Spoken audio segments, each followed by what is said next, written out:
Why your best business systems may be killing your innovation.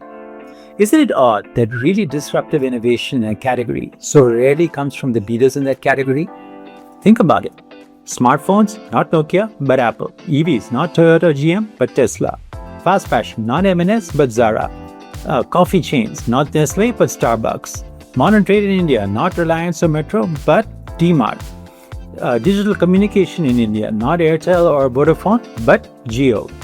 What makes this even more interesting is that the leaders usually have everything going for them. Strong brands, strong teams, sophisticated systems, deep market reach, and lots of resources. And they're looking for innovation. So why is it that mass disruption usually comes from somewhere else? The very powerful answer came from Clayton Christensen and later along with him Michael Rayner in a book called The Innovator's Solution. Put simply, established companies often miss disruption not despite their sophistication, but because of it.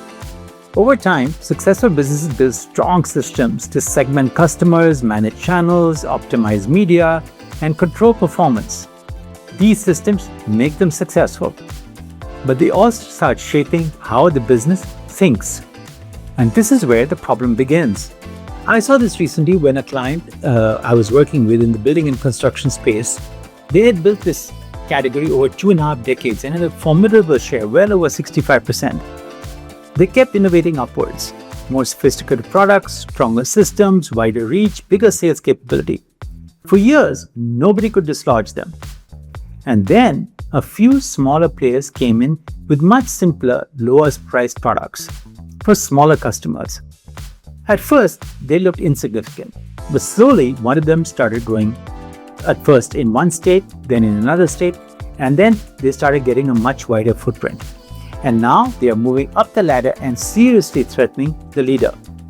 When I asked the business head what they were doing about it, he said their R&D team was trying to engineer a low-cost product to compete with their new competitor. But they simply could not get the cost down enough to make a viable margin. This is the innovator's dilemma. The company is trying to fight disruption using the very system that made it successful. And that usually doesn't work. Why? Because 4 things start getting in the way. First, segmentation. Large companies become very sophisticated at segmentation. Gen Zs, millennials, key accounts, MSMEs, government sector, private sector, and so on. They're very useful for planning. But customers, even within the same segment, are often trying to solve very different problems. So company is designed for the average customer. And often they create products that do too much and cost too much, or products that don't really excite anyone enough. So segmentation and the way conventional segmentation done is a big barrier to thinking about disruptive innovation. The second innovator is channels. As companies become stronger, they become excellent at their current mode to market or their current route to market. And then anything outside that system starts looking too small, too inefficient, or too threatening. And that is often exactly where disruption begins. Third, advertising in media. Large businesses optimize for reach, frequency, and efficiency. We're talking about B2C companies. But disruptive ideas often come from sharp focus, unconventional storytelling, and bets that look inefficient at first. So they get rejected. And the fourth is measurement systems. Disruptive ideas rarely start with big numbers. They start small. They look uncertain. They don't fit the neat numbers of the model. And so they get killed. Not because they are wrong, but because they didn't fit into the system. And that is the real paradox. The very systems that make a business strong today can make it much harder to create a new business tomorrow. So what does this mean for business leaders? The challenge is not in capability, it's in permission. Permission to step outside the system without dismantling it. Go beyond your current segmentation and observe what customers are actually trying to get done.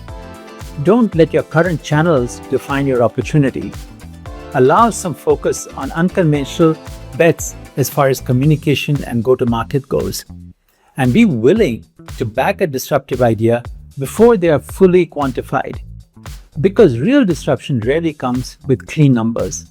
It begins with a different way of looking at customer value.